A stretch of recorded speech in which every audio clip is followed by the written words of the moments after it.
ज्यादा से ज्यादा क्या इंडिया दे देगा उनको? पैसे दे देगा ज्यादा से ज्यादा, अगर इंडिया दे रहा है तो पैसे दे देगा। हथियार उनके पास है, लड़ने की वजूहत उनके पास है, मोटिवेशन उनके पास है, बस। ओके। दूसरी चीज जो सी पैक आता है, ये कहां से आता है? ये तो गिलगिट बाल्टिस्तान से आता है। बिल्कुल। और जिस एरिया को हम पाकिस्तान ऑक्यूपाइड कश्मीर बोलते हैं, आप लोग आजाद कश्मीर बोलते हैं, वहां पे भी झंडे उठना शुरू हो गए पाकिस्तानी फौज के खिलाफ। आपको क्या लगता है कि ये सब चीजें, बलूचिस्तान में आग लग रही है क्योंकि बलूचिस्तान में सीपैक खत्म, मेरी बात ध्यान से सुनिएगा, बलूचिस्तान में सीपैक खत्म होता है और पाकिस्तान ऑक्यूपाइड कश्मीर में हलचल हो रही है जहां से पाकिस्तान के लिए सीपैक शुरू होता है। बिल्कुल। जहां पे शुरुआत में और एंड में दोनों जगह आग लगी हो, चाइना क्या करेगा उसका? सही। क्योंकि every business must have a return. Exactly, basic है। कोई आरओआई होगा ना, कुछ आरओआई उसका स्ट्रेटेजिक हो सकता है। फकर साहब, उसका आरओआई स्ट्रेटेजिक हो सकता है। मैं ये नहीं कह रहा कि वो 10 बिलियन डालेगा तो उसको 20 मिलना चाहिए, 40 डालेगा तो 80, वो नहीं। उसका स्ट्रेटेजिक होना चाहिए। बट हर समय चाइनीज इस डर में रहेगा कि यार कुछ हो ना जाए, यार कुछ हो ना जाए। और चाइनीज डरपोक कौम है ये। और वहां पे जो आपके जो कबाइल के लोग हैं, जो पूरा आपका आपका जो खैबर पख्तूनख्वा है और आपका जो पूरा ये बलूचिस्तान का इलाका है, वो जो कबाइली लोग हैं आज से थोड़ा ना लड़ रहे हैं फकर साहब, वो 1000 साल से लड़ रहे हैं। वो तो आज उनके हाथ में रॉकेट लॉन्चर आ गया। एक जमाने में तो तलवार थी, तलवार से लड़ते थे, राइफल से लड़ा। जब तलवार नहीं थी तो पत्थर से लड़ा होगा। वो लोग तो हजारों साल से लड़ रहे हैं। जो जंग है वो तो उनके खून में है। आपको कबाइली बच्चे को लड़ना सिखाना नहीं होता, वो मां के पेट से जंगजू पैदा ही होता है वहां पे। क्योंकि आप देख रहे हैं ना जो लड़ाई हो रही है, ये लड़ाई पंजाब में क्यों नहीं होती? बिल्कुल सही। ये सिंध में क्यों नहीं हो रही? बिल्कुल। ये खैबर पख्तूनख्वा में क्यों है? क्योंकि जिसको हम लोग मार्शल रेस का कॉन्सेप्ट है, वो लोग हैं ऐसे जिनको जो जंगी उस तरीके के हैं कि लड़ना है। तो उधर प्रॉब्लम है, तो ये चल रहा है।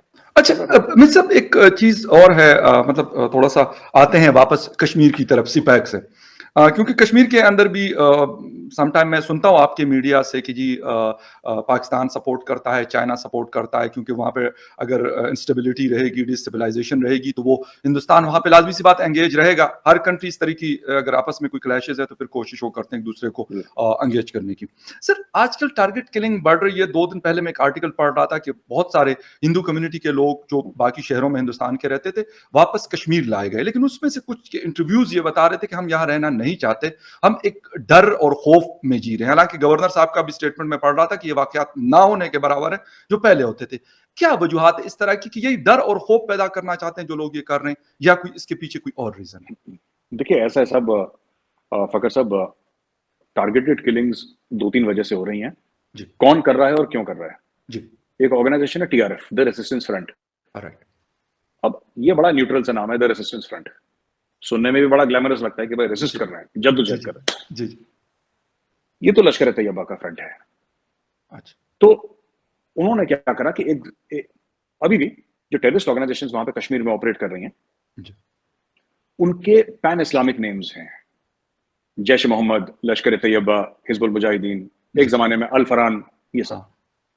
तो क्योंकि उनके ऐसे नाम हैं, पाकिस्तान जब से एफएटीएफ में गया है तो एक सेक्युलर टेररिज्म का महाज खोल दिया, सेक्युलर टेररिज्म। और इसका फर्क एफएटीएफ से पड़ा है। द रेजिस्टेंस फ्रंट क्या है? हम फ्रीडम फाइटर हैं साहब। हम भारत के इंडियन आर्मी बड़ी बुरी है, भारत बहुत बुरा है, तो उनके जुल्म के खिलाफ हम लोग लड़ रहे हैं। ठीक है, अच्छी बात है, आप लड़ें। टारगेटेड किलिंग जो हो रही है कश्मीरी हिंदूज की, कश्मीरी पंडित्स की, जो बाहर से लोग आ रहे हैं, उनकी इसलिए हो रही है क्योंकि एक कहावत है ना, किल वन फ्राइटन 10,000।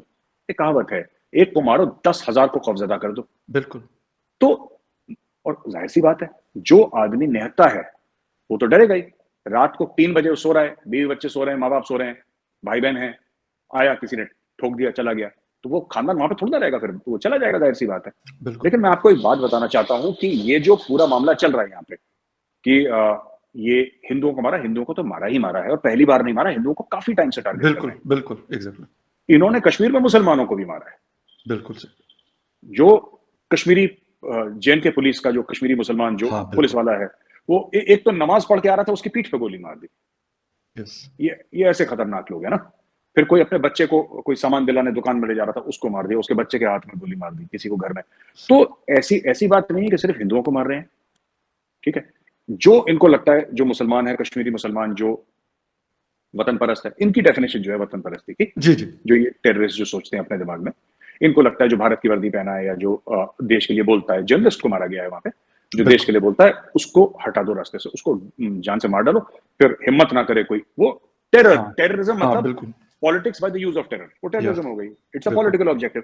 जी तो ये हिंदुओं की टारगेट किलिंग इसलिए हो रही है कि एक को मारेंगे 10,000 घबराएंगे, 10,000 तो है भी नहीं बेचारे वहां पे, लेकिन एक को मारेंगे कम कई ज्यादा सौ घबरा जाएंगे, फिर वो चले जाएंगे। Idea is to create a Kashmir that has zero minorities, सबको मार दो, सबको मार दो एक साथ, और फिर और हिंदू बचे कितने हैं, सिख बचे कितने हैं, मुट्ठी भर, बिल्कुल उनको मार दो, उनको खत्म कर दो, फिर उसके बाद जो मुसलमान अपनी आवाज उठाए उसको खत्म कर दो, धीरे धीरे धीरे धीरे एक ऐसी जगह बना दो जहां पे पूरा टेररिज्म का होल्ड हो, जैसे इस्लामिक स्टेट आईसिस है, उस किस्म का माहौल बना दो। लेकिन तो इस बात यह है लेवल कि ये तक वो लोग पहुंच सकते हैं, मतलब उनकी इतनी स्ट्रेंथ है कि वो उस लेवल तक पहुंच सकते नहीं, हैं, या वो मतलब इसी तरीके नहीं उस लेवल, ये उनके ख्वाब हैं, ये कभी पहुंच नहीं पाएंगे, क्योंकि जो ये काम करता है वो मारा जाता है। राइट लेकिन बात यह है कि जब भी कभी एक एक निहत्थे पे आप गोली चलाते हैं, अब ये देखिए, ये कभी फौज से नहीं लड़ेंगे, कश्मीर में इंडियन आर्मी बहुत है, आप जाइए, बिल्कुल आप काफी आप आप मर्द के बच्चे हैं तो आप जाइए ना फौज से, जरा दो दो हाथ करिए, आप भी दिखाइए कि भाई हमारी भी ट्रेनिंग हुई है बढ़िया ठीक से। वो नहीं करते, ये क्या करते हैं, कश्मीरी पंडित देखा एक दुकान में निहत्था बुजुर्ग आदमी है, उसको गोली मार के भाग स्कूल टीचर को मारा था, मैं उसकी स्टोरी पढ़ रहा था, रजनी करके गालिबन उनका नाम था, 41 मार ईयर दिया, ओल्ड एक टीचर हाँ थी, और मार दिया, कहते हैं मार कि दिया। वो उसको मारा, मतलब मेरे ख्याल में कहीं पे भी अगर ये लोग करते हैं, क्योंकि हमारे यहाँ ये नॉर्थ और साउथ वजीरिस्तान में इस तरह की चीजें एक दफा फिर बहुत बड़ी हैं, वहां पे भी उन लोगों को मारा जाता है कि जो थोड़े से पढ़े लिखे हों, उनकी वो ये उनकी तरह ना सोचते हो जो वो सोचते हैं, तो कहते हैं जी, यार इनको साइड पे कर लो और इसको सोसाइटी को ऐसे बनाओ कि ये मतलब इसी तरीके से रहे। मैं सब टाइम हमारे पास कम है, दो चीजें हैं, एक तो सुना है कि अक्टूबर में एक आप लोगों की उत्तराखंड में एक और एक्सरसाइज होने वाली है यूएस के साथ, गालिबन 10,000 जो हाइट है 10,000 फीट के ऊपर ये होनी है, और वो भी चाइनीज बॉर्डर के बिल्कुल करीब होनी है। तो जी, जी, ये जी, आप जी। लोग चाइना को मतलब बता रहे हैं, समझा रहे हैं, या क्या इसका, या वाकई मतलब एक्सरसाइजेज होती रहती हैं आप लोग करते हैं, क्योंकि इससे पहले आप लोगों ने हिमाचल प्रदेश में की, और इसके बाद ये अक्टूबर में ये होने वाली है। जी, फखर साहब ऐसा है कि ये एक्सरसाइज इसलिए हो रही हैं क्योंकि अमेरिकन को हाई अल्टीट्यूड के बारे में इतनी जानकारी नहीं है। Okay Indian army high altitude बोलती है 9,000 फुट से ऊपर के एरिया को जबरदस्त हाई अल्टीट्यूड बोलती है। तो उत्तराखंड में, हिमाचल में, सिक्किम में, लद्दाख में, अरुणाचल प्रदेश में, इन 5 स्टेट्स ऑब्लिक यूनियन टेरिटरीज में एरिया हैं जो कि 9,000 फुट से ऊपर हैं, जो कि हाई एल्टीट्यूड में है। तो वहां पे ट्रेनिंग करने से, वहां पे जैसे ऑक्सीजन 25% 30% कम होती है, बिल्कुल वहां पे बहुत ठंड, बहुत ज्यादा ठंड होती है। तो वहां पे अमेरिकन ने ठंड तो बहुत देखी है, उनके यहाँ भी ठंड होती है, लेकिन अमेरिकन ने इतनी हाइट पे ऑपरेट नहीं करे, कभी जाते हैं ऑपरेट करते हैं फिर नीचे आ जाते हैं। हमारे तो परमानेंटली स्टेशन है ना, बिल्कुल हमारे तो 70 साल से चढ़े हैं पहाड़ों पे, तो इतना, हाँ फौजी हमारे थे हमारे भी बात, हाँ हैं अब चढ़ रहे हैं वहां पे। तो इंडिया के जितने माउंटेन वॉरफेयर के एक्सपर्ट्स हैं, ट्रूप्स तादाद में, ये जितने हमारे माउंटेन डिविजन्स हैं, जो कि एक्चुअली हाई एल्टीट्यूड पे पूरे डिविजन्स के डिविजन्स हमारे डिप्लॉयड हैं, तो फकर साहब वो किसी भी मुल्क में नहीं है, ना पाकिस्तान, ना चाइना, ना अमेरिका, ना रशिया, किसी के पास इतने ट्रूप्स नहीं है, इतने डिविजन नहीं है जितने इंडिया के हुए। तो India is the master in high altitude warfare. तो अमेरिकन आए हैं सीखने के लिए, और कल अगर अमेरिकन को चाइना से भिड़ना पड़े, एग्जैक्टली ये मैं सवाल करने वाला, जी प्लीज जी वो जी। वही है बात, अच्छा वही है। आप हाई एल्टीट्यूड में क्यों तैयारी करते हैं? आप बिल्कुल फुटबॉल की प्रैक्टिस क्यों करते हैं? क्योंकि फुटबॉल का मैच खेलना है ना आपको। आप क्रिकेट क्यों प्रैक्टिस करते क्योंकि हैं? आपको क्रिकेट का मैच खेलना मतलब इस तरह कोई नजर नहीं आता दूसरा कोई मुल्क के जिसके साथ अगर अमेरिका का कोई पड्डा हो और उसमें मतलब इतनी हाइट पे लड़ने की जरूरत हो। गालिबन चाइना वाहिद दुनिया का कंट्री है है। हाँ जहां पे हाँ, उनको जरूरत पड़ेगी। चाइना ही है, क्योंकि उसके साथ तो लड़ाई हो नहीं सकती रशिया के साथ वैसे। बिल्कुल हाई एल्टीट्यूड में वो तो प्लेन एरिया है, ठंडा बिल्कुल जरूर है लेकिन प्लेन एरिया है। बिल्कुल लेकिन और उसके लिए तो अपने खुद ही उसमें अलास्का में ट्रेन करिए। Alaska is not yes very far from Russia, Alaska तो बगल में, रशिया के ज्यादा दूर नहीं है। एग्जैक्टली इनफैक्ट अलास्का एक जमाने में रशिया का हिस्सा हुआ करता था, तो वो अमेरिका ने खरीदा कुछ मिलियन पाउंड देके। खैर राइट वो तो पुराना इतिहास है, पुरानी तारीख है, लेकिन fact of the matter is this is all for China, और चाइना को पता भी है दिस इज फॉर चाइना। धीरे धीरे धीरे अब ये देखिएगा, अब तो उत्तराखंड में हो रही है, राइट, अब ये अरुणाचल में होंगी, अब ये लद्दाख में होंगी, धीरे धीरे एक्सरसाइजेस फैलेंगे। मजीद हल्की हल्की दूर है। उसके बॉर्डर के करीब होंगी। एक लास्ट बस शॉर्ट सा कमेंट चाहूंगा, टाइम क्योंकि बहुत ज्यादा हो गया। अफगान तालिबान के हवाले से 1 साल हुआ, क्या नजर आता है आपको अगर आप एनालाइज करते हैं उनको? हमारे मुज़ाकरात भी चल रहे हैं, साथ में हमारी जंग भी चल रही है, वो हमें मार रहे हैं, हम उनको मार रहे हैं, क्या देख रहे हैं? मतलब इन फ्यूचर आपको क्या नजर आ रहा है अफगानिस्तान के हवाले से अगर बात करें? देखिए देखिए, मैं तो ये बोल रहा हूँ कि अफगानिस्तान दुनिया के वर्ल्ड वर्ल्ड पावर्स जो हैं वो यही चाहते हैं कि अफगानिस्तान अनस्टेबल रहे, ओके, सही। क्योंकि उनको ऐसा लगता है कि अगर ये स्टेबल हो गया तो फिर अटैक करवाएंगे यहाँ से। स्टेबल अफगानिस्तान मतलब क्या है? स्टेबल अफगानिस्तान मतलब फिर से आईसिस जड़ पकड़ेगा। स्टेबल अफगानिस्तान मतलब अलकायदा फिर से इंडिया पे अटैक, अमेरिका पे अटैक, यूरोप पे अटैक। ओके, तो ये तो अभी अलजवारी कहाँ मिल गया इनको? तो काबुल काबुल में के मिला ना, मेन बड़े पोश इलाके में मारा है उनको। पौष इलाके में मारा उसको। तो यही बात मैं कह रहा हूँ फकर साहब, तो ये रहेगा अभी। दूसरी चीज है कि जो पाकिस्तान का जो एस्टिमेट था अफगानिस्तान को लेकर, जी जिसको हिंदी में अनुमान कहते हैं, जी जी। आप लोगों ने जो आइडिया लगाया था कि ये होगा, वो उल्टा बैठ गया। इनको ऐसा लगा कि सिराजुद्दीन हकानी तो अब उसके अंडर इंटीरियर मिनिस्ट्री आ गई है, हमने पूरा एक मंत्रिमंडल जो उनका पूरी जो वजीर हैं वो सब हमने फिट कर दिए हैं, तो अब पाकिस्तान का फायदा होगा। यही आइडिया था। फैज हमीद साहब गए थे इसी काम के लिए, तो गए थे वो, कंधार भी गए, बिल्कुल काबुल भी गए, बिल्कुल उनकी फोटो आई नमाज पढ़ते हुए, चाय पीते हुए, सब कुछ एक। बिल्कुल। उस जमाने में आईएसआई चीफ थे, लेकिन इसका बना कुछ नहीं फकर साहब, और इसका बनना भी नहीं था कभी। मैं तो डे वन से कह रहा हूँ, मेरी मजाक उड़, मुझे ट्रोल कर रहे थे पाकिस्तान से लोग कि आप तो कश्मीर गए आते। मैंने बोला भाई ऐसे नहीं होता। सब एक ही चीज है इस दुनिया को जो चलाती है, वो डॉलर। आज की तारीख में तालिबान को क्या चाहिए? तालिबान को डॉलर चाहिए, बिल्कुल। और इसीलिए वो पाकिस्तान से दूर हो रहे हैं, क्योंकि उनको पता है पाकिस्तान उनको डॉलर नहीं दे सकता। उनको चाहिए, उनको पाकिस्तान तो खुद ढूंढ रहा है इस वक्त, तो जी, पाकिस्तान क्या मतलब दे? Correct correct. उनको दो चीजें चाहिए साहब, एक डिप्लोमेटिक, इनको वो चाहिए, एक एक्सेप्टेंस वर्ल्ड, जी बिल्कुल, रिकॉग्निशन उनकी जो टेक्निकली रिकॉग्नाइज ना भी हो, एक एक्सेप्टेंस की हाँ हम भी ठीक एक है मुल्क हैं, हम भी एक ठीक सरकार है हैं, ठीक वी है। Are not a terror organisation. दूसरी चीज, उनको दबा के डॉलर चाहिए। अब भारत ने अपने जो हमारा जो एम्बेसी था वहां पे और लोग डाल दिया, आपको पता ही है भारत ने डाल जी दिया। बिल्कुल बिल्कुल, ठीक है, भारत ने मदद भी बहुत करी, इससे मिलो जाके, और वहां पे गेहूं गंदम जिसको आप लोग हाँ कहते हैं वो बिल्कुल पहुंचाओ, और ये मेडिसिन पहुंचाओ। तो भारत अपनी तरीके से कर रहा है, और हमें पता है कि।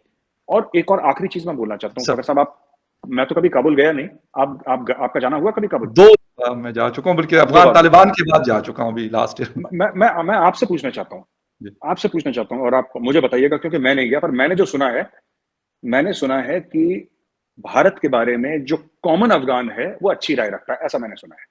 जो ये कॉमन बात अफगान है। आपकी बिल्कुल मेजर साहब, मैं शायद अपने कुछ वीडियोस में भी बता चुका हूँ, और एक राइट अप मेरा था उसमें भी मैंने लिखा था कि जैसे ही आप तोरखम बॉर्डर क्रॉस करते हैं, तो इवन जो गाड़ी वाला आपको मिलता है, जलालाबाद शहर में आप जाते हैं, तो यकीनन ये बात बिल्कुल, इसमें कोई झूठ नहीं। और ये मैंने वापस आके मैंने बहुत सारे दोस्तों को यहाँ पाकिस्तान में भी ये बात बताई कि यार वो नहीं है, हिंदुस्तान का कोई बंदा वहां नहीं है, लेकिन उनका इन्फ्लुएंस इतना है कि हर बंदा, रिक्शा ड्राइवर भी आपको मिलेगा, टैक्सी ड्राइवर भी आपको मिलेगा, रेस्टोरेंट का मालिक भी आपको मिलेगा, हिंदुस्तान की तारीफ करेगा, कोई गाली नहीं देगा। लेकिन पाकिस्तान के हवाले से उनके ख्यालात और हैं, वो फर्क है। वो मतलब ठीक है, हमें तो एज ए पश्तून वो ठीक है, कोई मसला नहीं हुआ, लेकिन बाकी जब लोग गए हुए थे एज ए जर्नलिस्ट गए हुए थे, तो उनको बड़े प्रॉब्लम्स हुई थी, जो उनको पश्तून नहीं आती थी, या लाहौर से कुछ लोग गए हुए थे, और वो मैं नाम नहीं लेना चाहता उनका, बड़े बड़े वो 3-3 4-4 दिन काबुल स्टार होटल से जो है बाहर या सरीना से बाहर नहीं निकलते थे कि यार पता नहीं बाहर जाएंगे तो हो सकता है मैं तपड़ पड़ जाए। यकीन करेंगे, मैं अब वो बहुत बड़े नाम है, मतलब अच्छा नहीं लगता कि मैं यहाँ उनके नाम लूं, अच्छा नहीं है, लोग बहुत उनकी वो करते हैं, तो वो पूछते थे कि यार हम बाहर जाएंगे तो पता नहीं कैसे जाएंगे। तो एक चीज है कि नो डाउट कि आप लोगों ने जो भी जितना भी काम किया है, डैम्स बनाए या जो भी किया, लेकिन जो वहां पे और तालिबान के आने के बाद जिस गाड़ी में मैं ट्रेवल करता था, यकीन करें वहां पे इंडियन सॉन्ग्स चला करते थे। जो ड्राइवर था आसिफ उसका नाम था, और जी वहां पे मुझे पूछा भी था कि आपको, मैंने कहा मैं तो सुनता रहता हूँ, मैंने कहा म्यूजिक तो मुझे सारा पसंद है, पर्शियन जी लगाओगे, इंडियन लगाओगे, पश्तो लगाओगे, मैं कहा मैं सुन लूंगा। तो वो वही गाने उसके पास गाड़ी में चल रहे होते। तो नो डाउट कि आप लोगों का मतलब एक मैं कहूंगा कि आप लोगों का एक बड़ा प्लस पॉइंट है वहां पर। जी।